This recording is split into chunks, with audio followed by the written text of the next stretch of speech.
बच्चों, आज हम दो सदिशों के सदिश गुणन के गुणधर्म पढ़ेंगे। हम लोग इसके पहले वीडियो में दो सदिशों का सदिश गुणन पढ़ चुके हैं। अब हम उसके दो सदिशों के सदिश गुणन के गुणधर्म एक दो बता भी चुके हैं। उसके आगे आप जो है पढ़ेंगे। आइए देखते हैं। दो सदिशों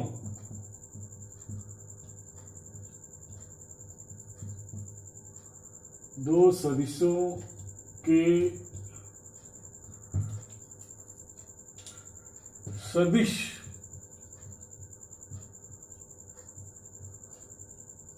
गुणन के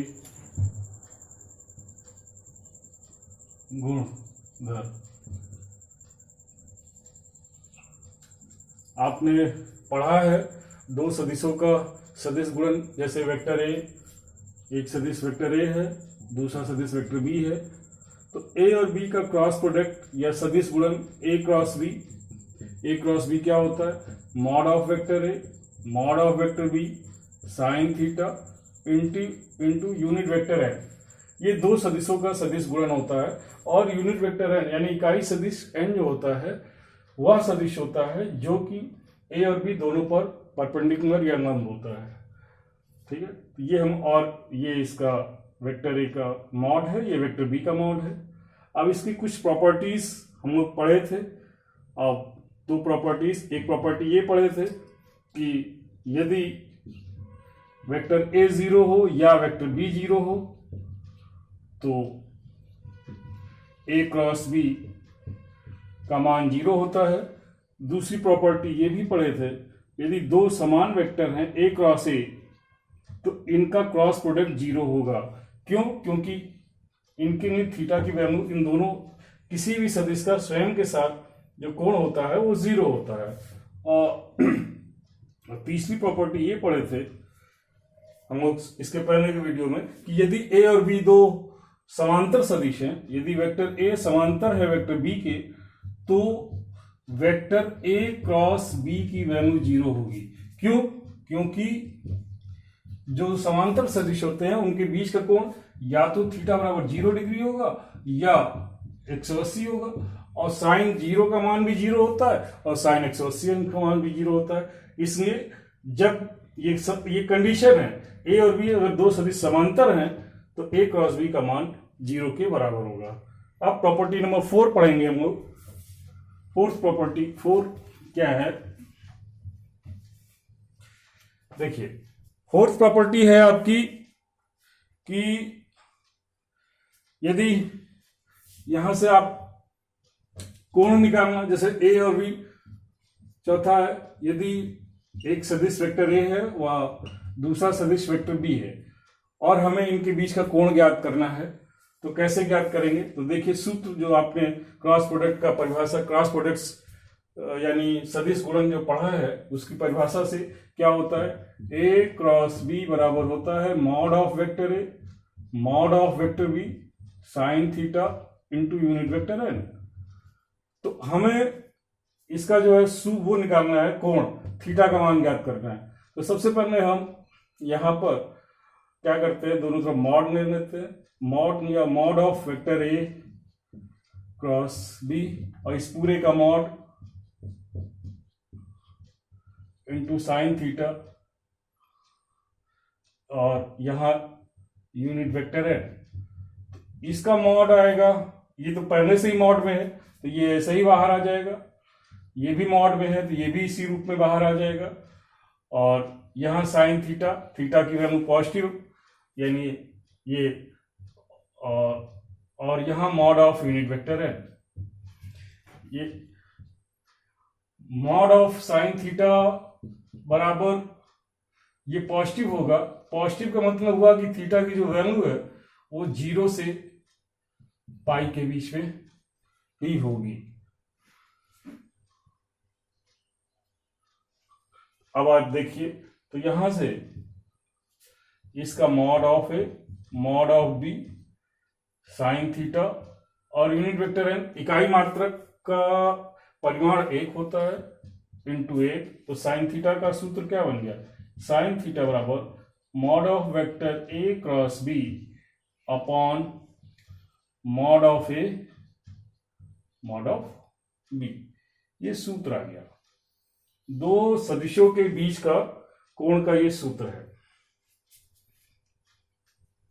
अब नेक्स्ट प्रॉपर्टी हम लोग पढ़ेंगे फिफ्थ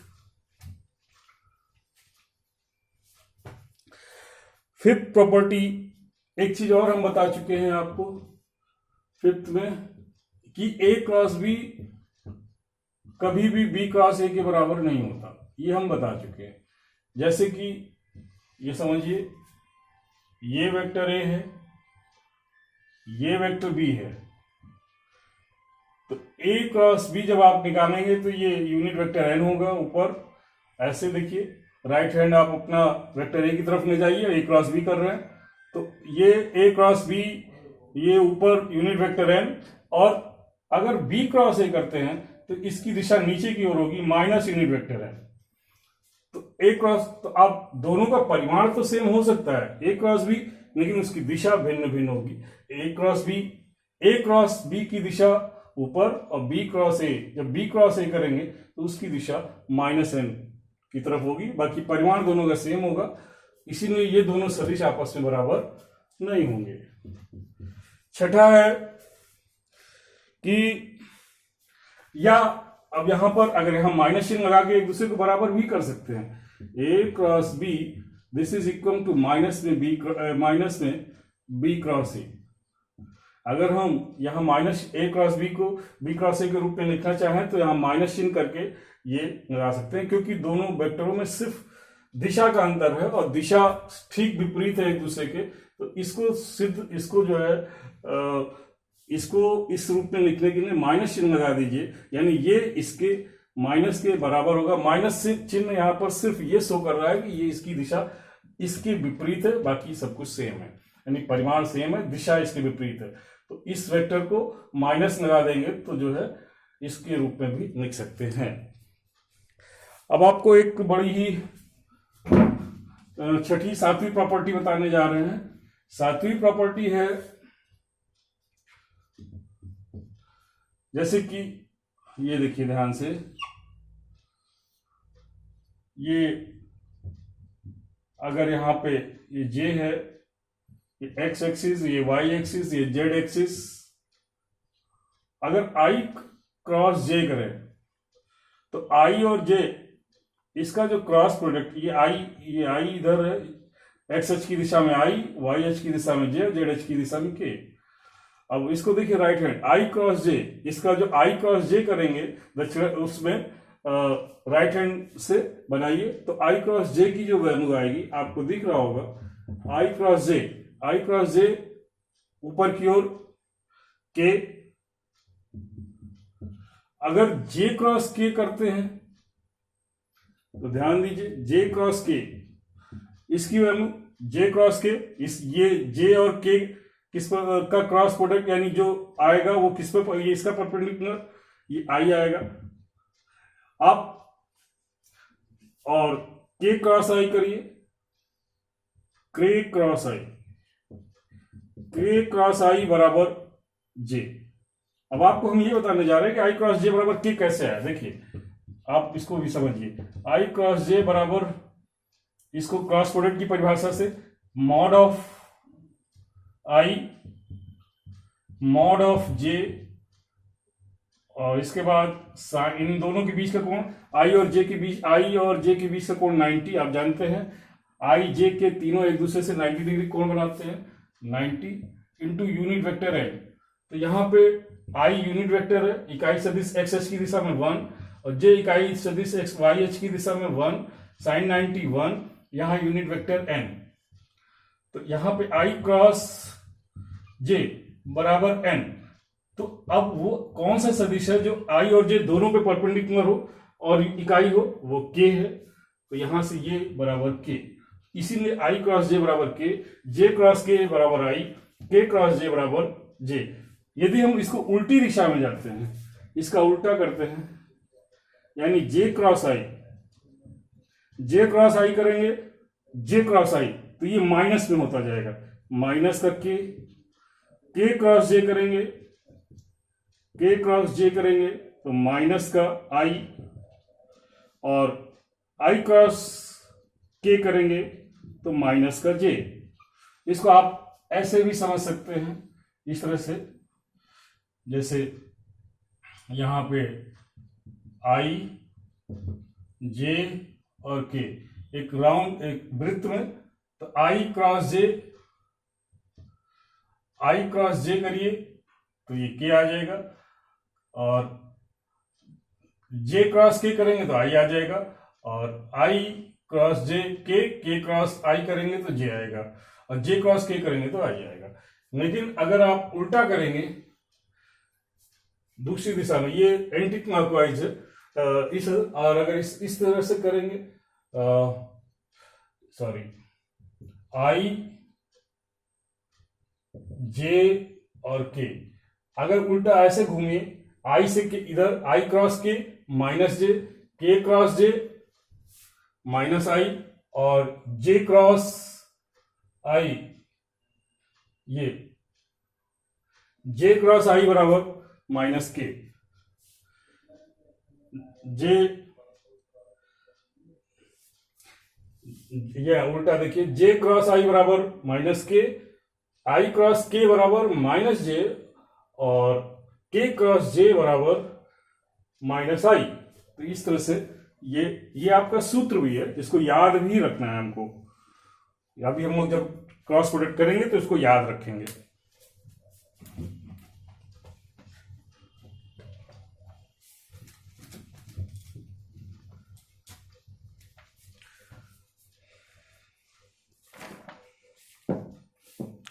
किसी त्रिभुज का क्षेत्रफल का सूत्र होता है वेक्टर के फॉर्म में। यदि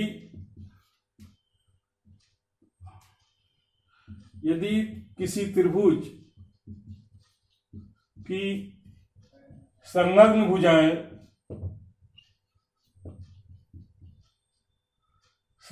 भुजाएं या भुजाओं के सदिश वेक्टर ए व बी हैं, जैसे ये देखिए त्रिभुज ए बी सी, ये वेक्टर ए है और ये वेक्टर बी है, तो इसका जो क्षेत्रफल होगा वो ये सूत्र होता है। और कैसे होता है वो भी हम आपको बताएंगे। त्रिभुज एबीसी का क्षेत्रफल बराबर 1/2 mod of A cross B, ये सूत्र है। अगर आपको किसी त्रिभुज की दो संलग्न भुजाओं के सदिश दिए हों तो आप इस सूत्र से उसको क्षेत्रफल निकाल सकते हैं। अब इसका स्पष्टीकरण समझिए कैसे आया। स्पष्टीकरण, आप इस त्रिभुज से इसमें आइए इसी में देखते हैं। 1/2 ए क्रॉस बी की परिभाषा लगाएंगे तो mod of vector A mod of vector B into sine, इसके बीच का कोण अगर हम थीटा कर दे, sine theta into unit vector N, mod लगा हुआ है तो 1/2, ये चूंकि मॉड है ही है पहले से तो ऐसे ही रखेंगे, मॉड ऑफ बी, और ये साइन थीटा, यानी थीटा या न्यून, जब मॉड लगा है तो ये वैल्यू पॉजिटिव होगी, और ये पॉजिटिव होगी तो थीटा का मान जो होना चाहिए वो क्या होना चाहिए, 0 से π/2।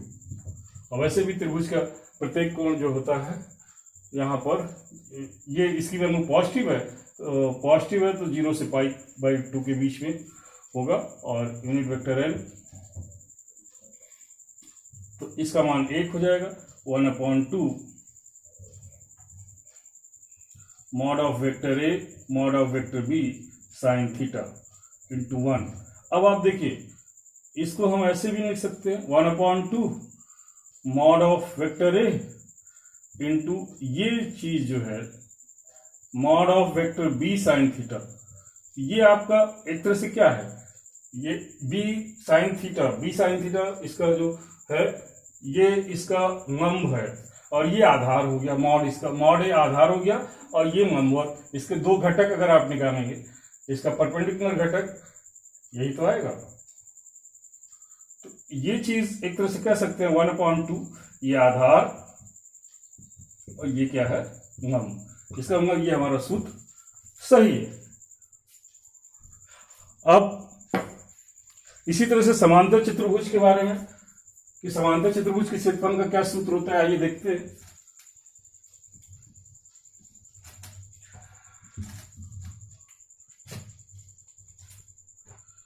समांतर चतुर्भुज का क्षेत्रफल, यदि समांतर चतुर्भुज की दो संलग्न भुजाएं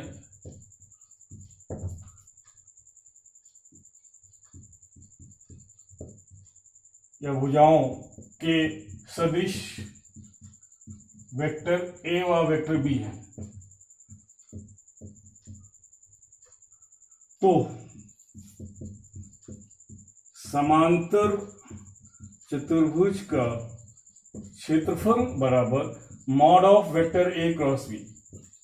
अब ये कैसे आया, देखिए इसको, ये आप समांतर चतुर्भुज जानते हैं, ऐसा चतुर्भुज जिसकी समूह भुजाएं समांतर हो, ये देखिए। और आपने कक्षा 9 में ये भी पढ़ा है कि समांतर चतुर्भुज का जो विकर्ण है, ये इसको ए बी सी और ये डी, ये वेक्टर ए हो गया, ये वेक्टर बी हो गया। अब समांतर चतुर्भुज का विकर्ण उसके क्षेत्रफल को दो बराबर भागों में बांटता है, तो इसको आप ऐसे जोड़ दीजिए। अब इसका क्षेत्रफल आपने अभी त्रिभुज के क्षेत्रफल से निकालना था, त्रिभुज ए बी डी का क्षेत्रफल ये बराबर 1/2 ए क्रॉस बी मॉड में। तो अब हम कक्षा 9 में पढ़ चुके हैं कि किसी त्रिभुज जो है समांतर चतुर्भुज का विकर्ण जो होता है उसके क्षेत्रफल को दो बराबर भागों में बांटता है। तो एक भाग का जब पता है तो 2 से गुणा कर देंगे तो ये भी आ जाएगा। तो समांतर चतुर्भुज का क्षेत्रफल बराबर होगा 2 गुणे 1/2 और mod of vector A cross B. 2 से 2 काट दिया बराबर mod of A cross B, ये आ जाएगा। तो इसके बाद हम लोग एक चीज वितरण का नियम देखते हैं कैसे होता है। ए क्रॉस बी प्लस सी योग पर वितरण, हमारा योग पर वितरण जो क्रॉस प्रोडक्ट है वो योग पर कैसे वितरित होता है। तो ए क्रॉस बी, इसको ऐसे लिखेंगे ए क्रॉस बी प्लस ए क्रॉस सी। यदि आपके पास इस तरह से लैम्डा ए क्रॉस बी, तो इसको भी लैम्डा अदिश राशि है, तो अदिश राशि को चाहे इसके साथ चाहे इसके साथ, यानी लैम्डा ए क्रॉस वेक्टर बी बराबर ए क्रॉस लैम्डा बी, ऐसे भी लिखा जा सकता है। और एक अंतिम टॉपिक इसका वो है कि यदि दो सदिशों का सदिश गुणन कैसे करते हैं, आइए देखते हैं। यदि वेक्टर ए बराबर a1i a2j प्लस a3k है और दूसरा वेक्टर बी बराबर दिया है v1i b2j प्लस b3k है, तो a क्रॉस b हमें ज्ञात करना है। तो a क्रॉस b को हम इस तरह से करते हैं, सारणी के रूप में लिखते हैं। अभी हम लोग सारणी पढ़ेंगे इस चैप्टर को। आप थोड़ा सा ये समझ जाइए कि कैसे करते हैं, तो आसानी रहेगी। पहले इस तरह से दो ऊर्ध्वाधर रेखाएं खींच के ऊपर i j k, फिर a के सभी i j k के गुणांकों को लिखेंगे। i के गुणांक a1 a2 a3 और फिर j b के v वेक्टर के गुणांक इसके नीचे b1 b2 b3। और अब हम इसका प्रसार कर देंगे। इसका प्रसार कैसे करते हैं, सबसे पहले i लिखेंगे और i लिखेंगे तो ये इसको कहते हैं स्तंभ। इस स्तंभ को और इस पंक्ति को ढक लेंगे। तो a2 यहां पर इसको ऐसे कर सकते हैं, ऐसे समझ सकते हैं, इसको और इसको हटा देंगे। i से होकर जाने वाली ये पंक्ति और ये स्तंभ को हटा देंगे तो ये बचेगा आपके पास, यानी कि a2 a3 और b2 b3 और माइनस, फिर इसके बाद माइनस चिन्ह लगा देते हैं, माइनस का j। अब यहां से होकर गुजरना में ये स्तंभ और ये पंक्ति हटा दीजिए तो आपके पास आएगा a1 a3 B1 B3 और इसके बाद प्लस के। अब आप के से गुजरने वाले स्तंभ और ये पंक्ति हटा देंगे तो ये आपका A1 A2 B1 B2, A1 A2 और B1 B2 ये आ गया। अब देखिए क्या करते हैं, इसका गुणा करके इसके गुणनफल को घटाते हैं। I A2 B3 minus A3 B2 minus J, इसका गुणा करेंगे यानी इसके गुणनफल में से इसको घटाएंगे, इसका गुणा करके इसको गुणा करके घटाएंगे। A1 B3 minus A3 B1 और यहां पर भी के A1 इसको गुणा करके इसको गुणनफल को घटाएंगे, A1 B2 minus A2 B1। तो इस तरह से आपको A क्रॉस B की ये वैल्यू प्राप्त हो जाएगी। तो ये थ्योरी खत्म हो गई। अब हम लोग नेक्स्ट उसमें एक्सरसाइज करेंगे। धन्यवाद।